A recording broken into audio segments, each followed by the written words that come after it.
Tonight on the first hour of 2020, faces from the front line of being bullied. I see you guys laughing over there. My name is Adam, and I was bullied because I'm fat.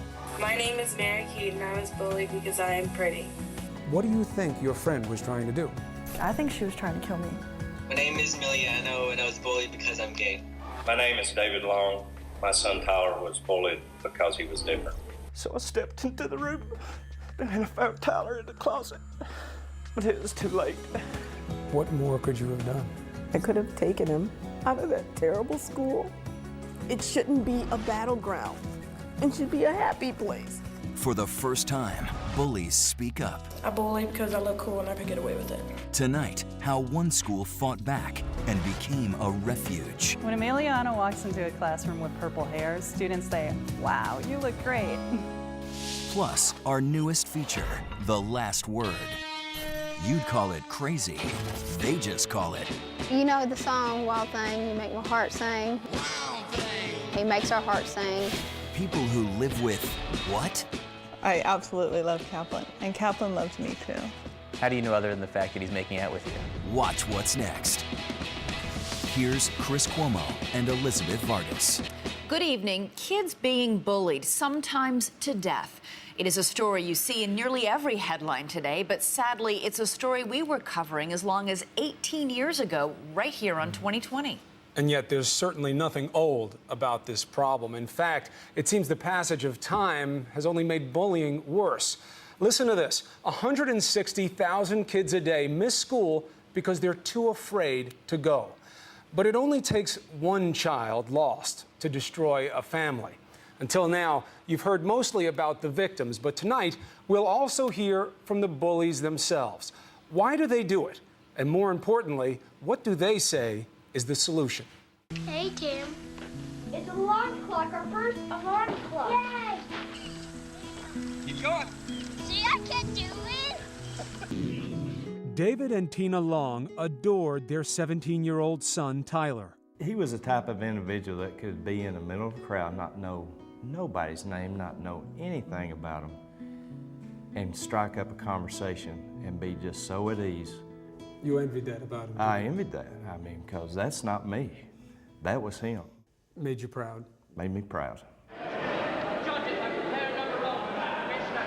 Tyler enjoyed normal kid things like karate. Guess what, Dad? I'm winning! Video games. He even aspired to go to college. You doing your homework? Yes. All the more impressive because Tyler had Asperger's syndrome, a form of autism, which Mom says gave him a unique personality. And what did that mean in terms of his daily life in school? What would the kids say? What would they do? He would point out the rules to him quite a bit. Asperger's kids are very rule-oriented. They like things the same every day, and so if someone was talking in class, I know that he would say, you know, we're not supposed to be talking, that's the rule. And, you know, I think that just irritated a lot of them. They saw him as something different than what they were. What Mom saw as a virtue made Tyler a target at school. They would take his things from him, spit in his food, call him gay, faggot. And just from one day to the next, it was continuous harassment from the other kids in the classroom. The Longs say this was a constant, well-known pattern of bullying that they brought to the school's attention, but nothing happened.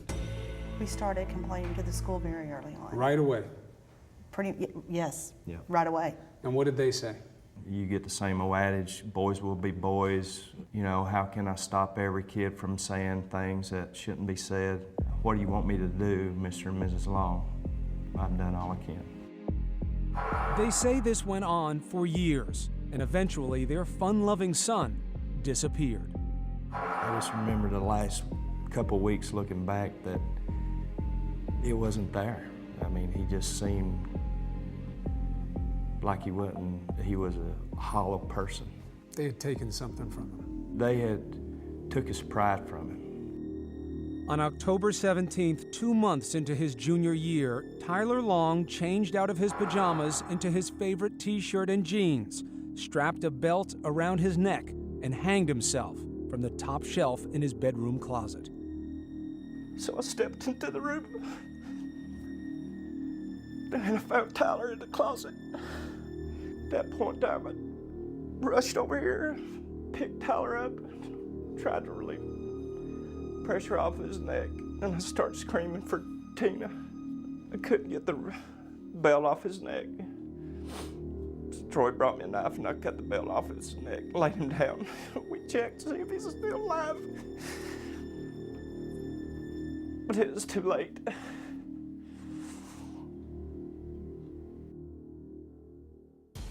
Even after Tyler's death, the Longs say school officials denied any wrongdoing. The perception that the school is a haven for bullies is just not true. Do we have some bullying problems? I'm sure we do. All school systems do. But is a major overarching concern in our high school? No, it is not. The Longs say the school even refused to have a moment of silence in Tyler's honor. So they say they were forced to file a lawsuit to get some answers. You try to change the law, you try to change perspective, you try to change administrators, teachers, anybody who comes in contact with these kids. And if we have to start where we live, in our county, in our town, then that's where we'll start. Do you think about what is the message you would want to have given Tyler if you would have known where he was, if you would have known where his pain was taking him? If I had to do it all over again, and I knew what I know now, he probably wouldn't be in that school. And if he would have come home and said, "Can I please drop out of school?" At this point today, okay. The thing that I think was so hard was seeing so many families and kids that just can't get heard. He will. He'll post that on Facebook. No matter how many times the parents have been to the school, how many phone calls, how many letters. So troubling a trend, the media started keeping a body count, beginning with Phoebe Prince. At only 15 years old, she killed herself, supposedly after being called an Irish slut constantly at school. Unrelenting bullying, online and off, is what drove South Hadley High School freshman Phoebe Prince to hang herself in January. A band of Massachusetts teens will stand trial, having pleaded not guilty to charges of criminal harassment. And in just the last month, 5 kids have taken their own lives, all related to bullying. Whose death has sparked a vast debate over gay bullying. Parents say unpunished bullying. 18-year-old Tyler Clementi, the latest to lose his battle. The college freshman in New Jersey jumped off this bridge. Reports soon surfaced the cause may have been his humiliation at being exposed online by classmates who secretly videotaped him during a sexual encounter with another man. Kids whose lives were over before they'd barely begun. Families left with nothing but painful memories, like the Longs. It's hard. I mean, our lives will never be the same. But this is a special room for me. I mean, me and Tyler spend a lot of time in here playing video games, talking. And I miss my son. I always will. But that sense of loss was somehow not shared by all. Students coming forward and saying that other students, including some of the bullies, wore nooses around their necks after they had learned of his death to school and got away with it. When we come back, kids wear nooses to class, and the Longs say the school turns a blind eye. Will the school be making any kind of statement or talking about this at all? When 2020 continues. Tina and David Long feel they couldn't help their son Tyler avoid bullies while he was alive, but they were able to lay him to rest in peace, far from the reach of his tormentors. Are you the attorney for the school board? Yes, sir. I was just wondering from ABC News 2020. When we went to the school for comment, we were shut out. Will the school be making any kind of statement or talking about this at all? We prefer to talk to the court. Okay. Is that a reason why kids were allowed to mock Tyler after he died? shouldn't they be at least answerable to you on the federal level? That they should have to come in and say, you better explain to us how this happened. You better explain to us how it is that you let kids walk around with nooses around their neck, taunting the idea that this kid killed himself when you did nothing. When it's harassment based on sex or race or ability, we can intervene. But on other issues, there actually is no national policy or no national law. Kevin Jennings is the Department of Education's Safe School czar. He says, in the absence of national law, every school district, every teacher, every kid is on their own, and that's a shame.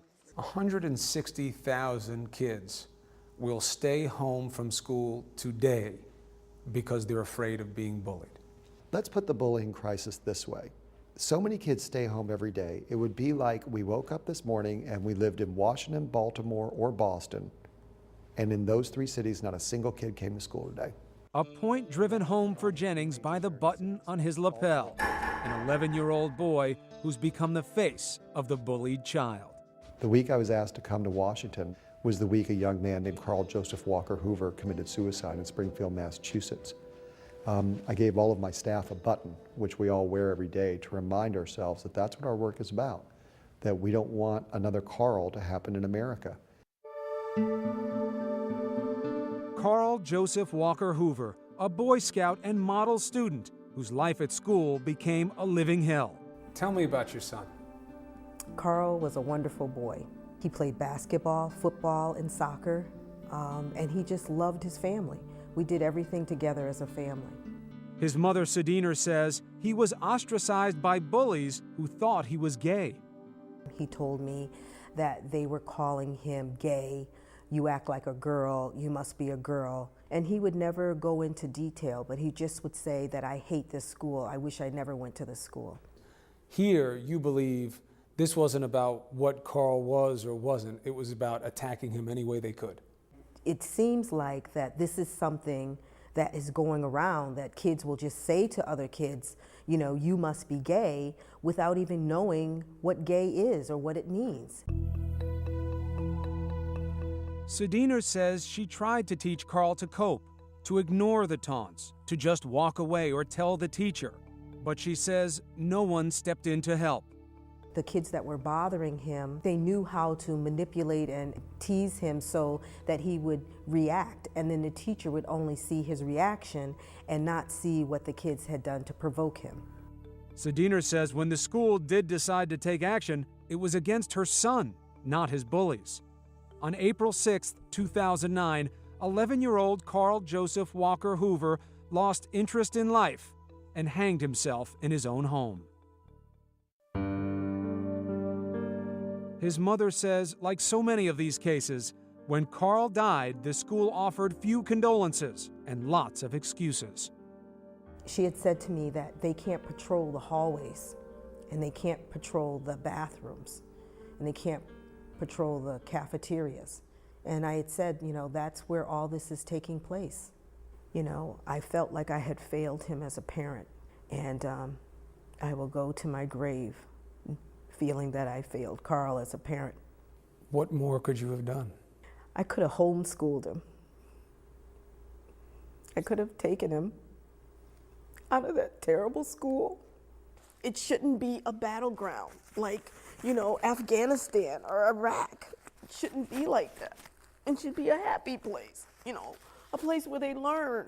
It shouldn't be a war zone. When we come back, what do you think your friend was trying to do? I think she was trying to kill me. Mean girls may be worse than ever. I kept saying, who did this to her? Who did this to our daughter? A girl did this to you? A girl did this to your face? My name is Mary Kate and I was bullied because I am pretty. Next on 2020.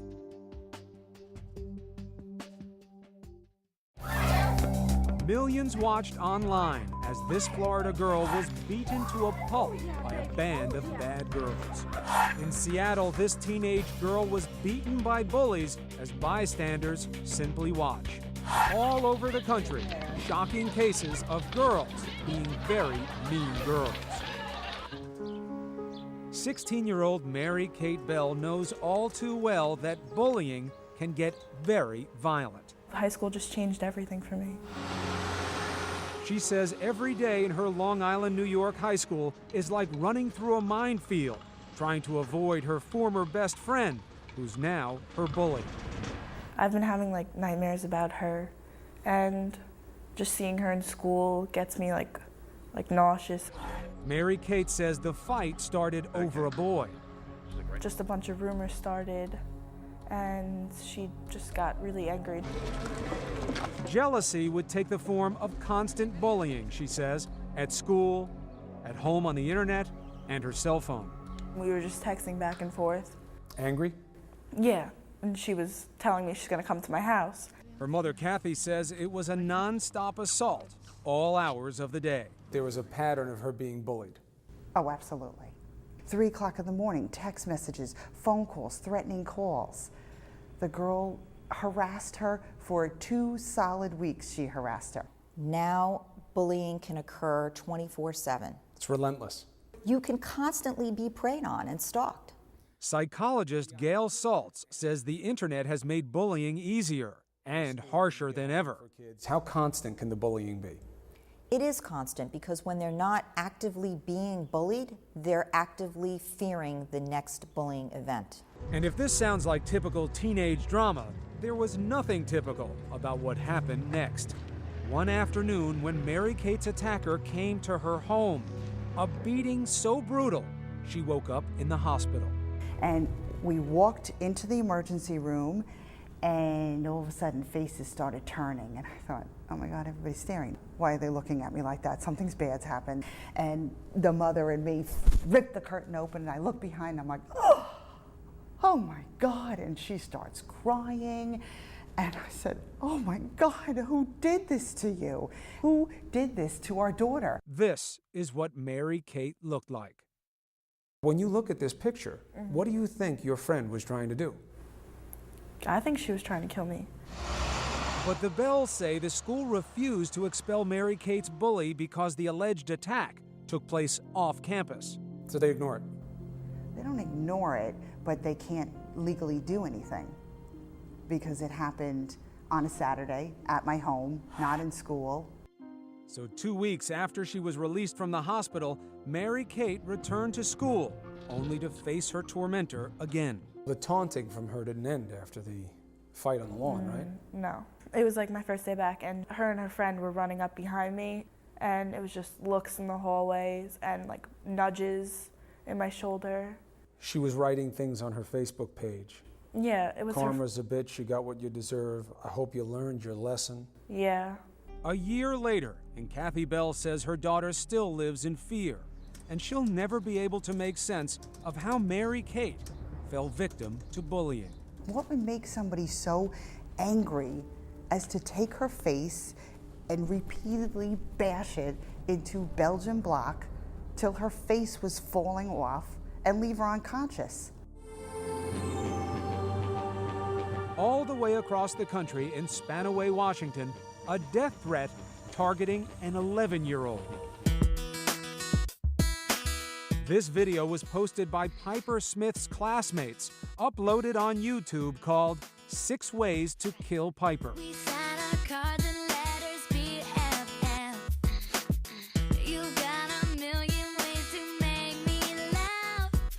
What did you think when you saw the video? I started crying. You cried.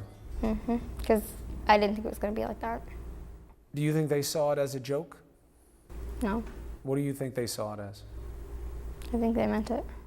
It all started when Piper took a stand against girls who were bullying one of her friends in middle school.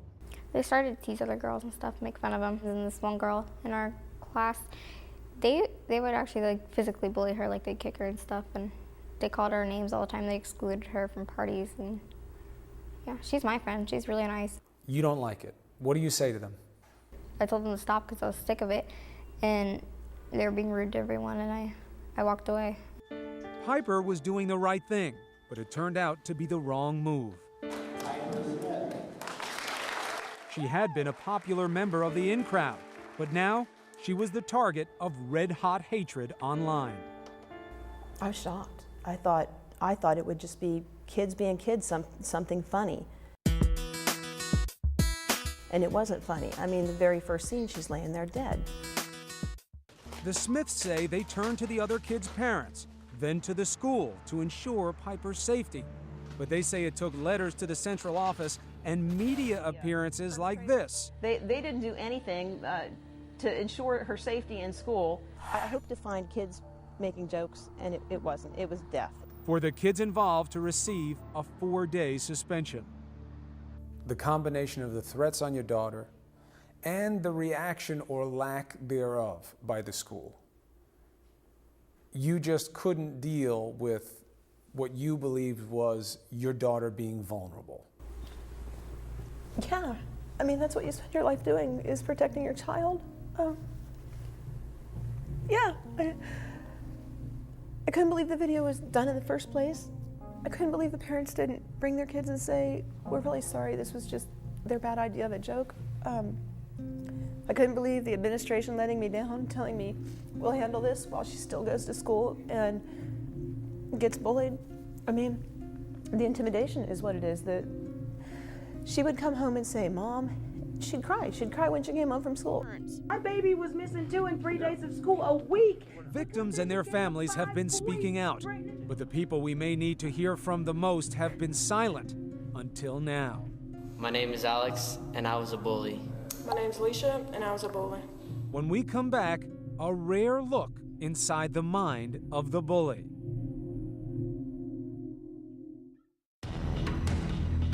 Look these kids in the eye and see the faces that chilled the halls of middle school. I bullied because I was getting bullied. I bullied because I look cool and I could get away with it. Alex Werlich and Alicia Mendez, 2 kids who were middle school bullies. For them, it was all about being cool. How did you wind up being a bully? I wanted to become, a cool kid. Watch out, there's Alex, he's gonna come get you if you mess with him.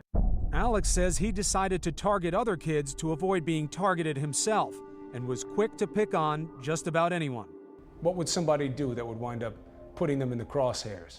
People who would just make a fool of themselves, try to say they're all cool, and I was trying to make myself look better and make other people. How would the other kids react? Well, they would act scared. For Alicia, bullying was a way of acting out. You saw it as a way of protecting yourself? Yeah, before anybody could mess with me, I'd mess with them. Alex and Alicia have both turned their lives around. They're no longer bullies, but they role-played with me how it would all go down. If I was looking at you and you looked at me in the hole, I'd just be like, what are you looking at? What are you gonna do? I said, I'm looking at you. Yeah, and I'd be like, well, you better turn your head before something happens. And if I said, what's gonna happen? Yeah, we'd go at it. If I said to you, I'm gonna go to the teacher if you don't stop. You go ahead. What's she gonna do to me? What you're doing isn't nice. Okay, like I care. Hey, is anybody gonna help me? And then I'd look around and be like, I don't think so. Same kind of thing for you? I'm a small kid and I'm walking along and you see me and I got an ugly shirt on, what's gonna happen to me? First I'll be like, what are you wearing, So if I said, don't talk about my shirt, I don't like your shirt. I'll be like, what? What'd you say to me? If you said something back, I would just punch you in the face, chin check you or deck you in the face. Both tell us being a bully was easy because nobody stepped in. You're a freak. You're a nerd. Just get over yourself. No one likes you. You have no friends. This setup is from ABC's What Would You Do? You're such a loser, Catherine. Time and time again, grown-ups see the actors pretending to bully another girl and yet do nothing. We are all part of the problem, a point brought home by Alicia and Alex, who say stopping them would have been easy if someone had just stepped in. Psychologist Gail Salt says too many people look the other way, especially parents. So you think that there are too many parents out there that don't teach their children that the number one thing to be is kind? Absolutely. That's sad. It's sad, but is it surprising in a society today where it's hard to turn on any show that has to do with kindness? Yeah, but you think people are better than their television? Well, I don't know. In hindsight, Alicia Mendez says at school, it's the teachers who should have stepped in to stop her. I would tease kids in class, in the hallways, unless it got to the point where I had them up against a locker. You wanted somebody to grab you and say, what's going on with you? Why are you doing this? Yeah. But it didn't happen. No, I did whatever I wanted. Teachers won't care. But that's not how it works here, and it may make all the difference.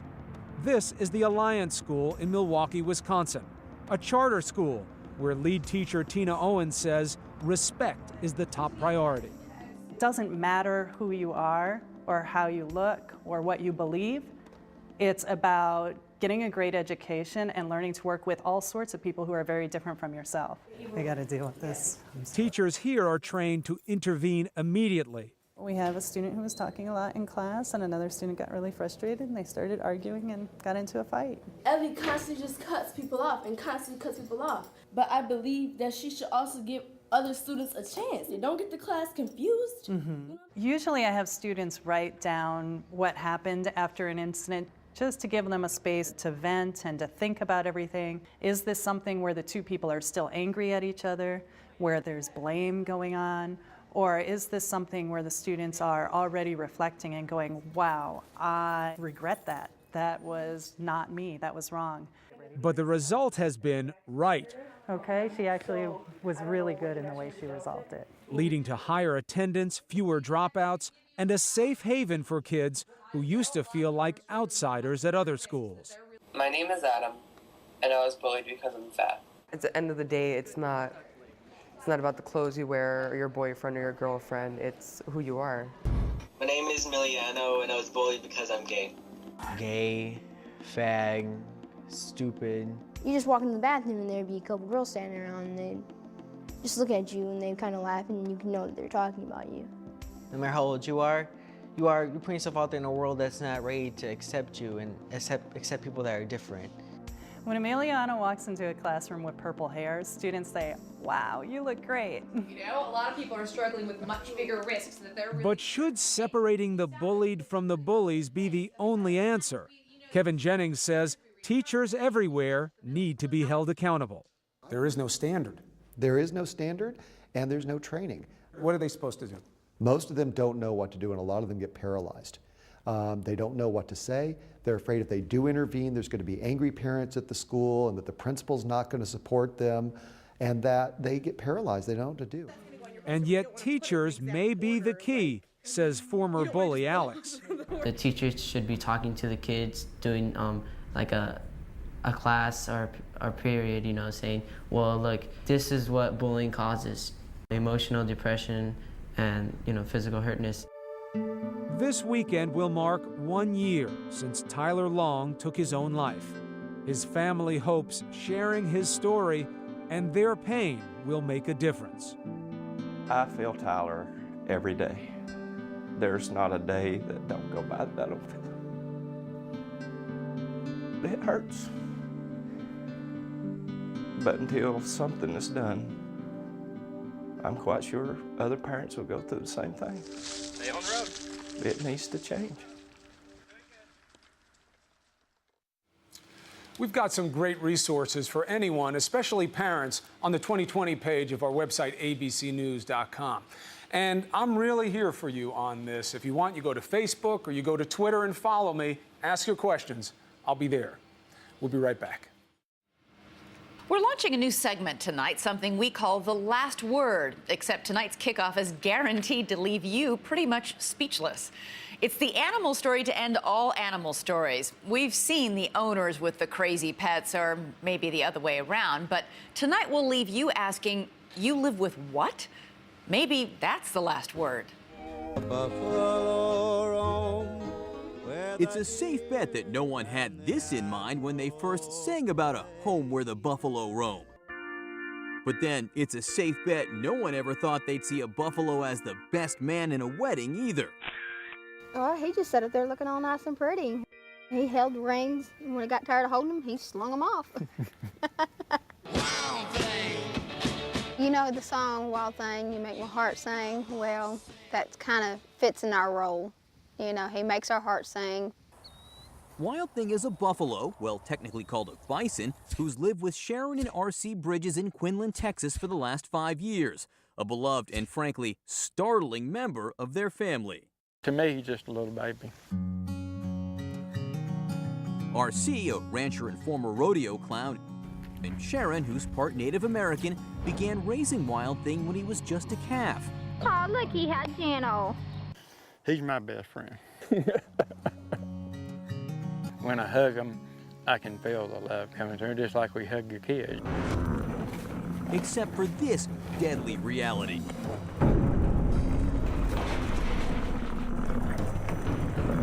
These guys can run about 35 miles an hour, which is faster than a horse. And you picture that coming at you. It's like a small car, but worse because it's got horns. Dave Salmoni is a large animal expert for Animal Planet, who has worked with bison at Yellowstone National Park, where they've injured twice as many people as grizzly bears. That bison just gored him. He got gored. Oh my God. He came with us to meet Wild Thing for insight and our protection. Bison react aggressively to things that they're scared of. You've got a humongous animal with horns and knows how to use them. He's gonna, start throwing you around. Great, well, let's avoid that. Yeah, I think it's a good idea. How much wild does Wild Thing have left? Well, I've never have tried to make him into a super gentle animal because I enjoy him being wild. I want him safe for me, and I sure don't want him to hurt anybody else, but I enjoy his wildness. How wild? This is what Wild Thing looks like when he thinks he's just playing.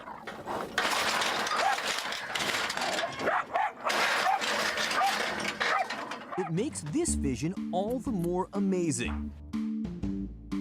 RC and Sharon's door is always open to Wild Thing.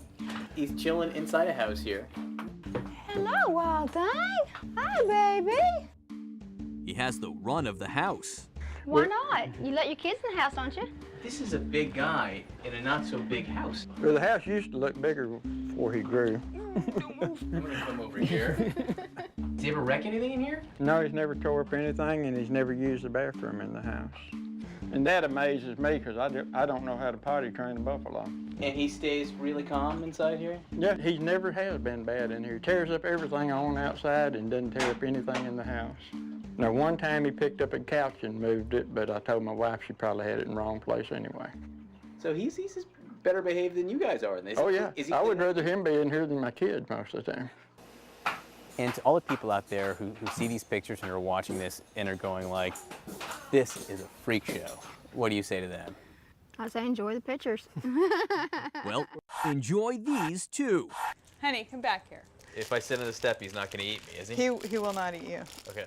For when it comes to eye-popping creatures, love comes in many sizes and species. I absolutely love Kaplan, and Kaplan loves me too. How do you know other than the fact that he's making out with you? Well, that's a pretty good indication. They're very slow. Melanie Tipaldos lives in Buda, Texas, and this is Kaplan. Okay, here you go, buddy. Have a quick bite. A 100-pound popsicle-eating mass of fur and fangs called a capybara. What exactly is a capybara? Capybaras are the world's largest rodents. Rodent, a big honkin' rodent. Like a rat, or actually more closely related to a guinea pig, though much, much bigger. He's so much bigger than I thought he was, even in looking in the pictures. You're huge. I mean, I'm not saying you're fat, you're very well proportioned. Don't get me wrong. In fact, his full name is Kaplan Rose, R-O-U-S, which comes from the movie The Princess Bride. What about the ROUSs? Rodents of unusual size? I don't think they exist. Oh, they do. They're native to South America, which is where Melanie first saw one. She found a breeder in the States. What's so special about Kaplan? To me, everything's special about Kaplan. In some ways, he's like a dog because he learns things a lot like a dog. But in other ways, he's more like a cat. So he doesn't do anything he doesn't want to do. Kaplan, do something. But he does like a good night's rest. He sleeps with me every night. In the bed. When the weather's cool, he sleeps in the bed. He likes to get under the covers. Does he snore? No, no, he doesn't snore. That's not all he doesn't do. Is he housebroken? Yeah, he's housebroken. Capybaras like to go to the bathroom in the water, so we just have a bowl of water that's in the bathroom right next to the toilet. Kaplan snacks on plants and grass, but his teeth are razor sharp, which Melanie learned the hard way. He took out about a quarter-size piece of flesh, even though I was wearing jeans, and he bit me through the seam of the jeans. You didn't see that as a sign that maybe it's not a good idea to have him around inside the house? Yes, I did, and I really worried about that. But I wasn't willing to give up on him so easily. The thing with the capybara is you cannot win in a case of dominance. So he's a little bit like a benevolent despot with a huge following. He's a capybara, capybara, capybara. On land, where he never fails to turn heads, and online.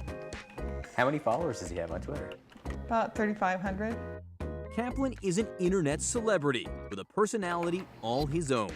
He's a big promoter of rodents. He tries to be very educational and very cute. Cute is in the eye of the beholder. If rodents are your thing, they don't get any bigger than a capybara. If 2,000 pounds of swinging horns are more your style, there's always Wild Thing. And if there's one thing that Kaplan and Wild Thing have in common, it's that the humans who love them may be even wilder than they are.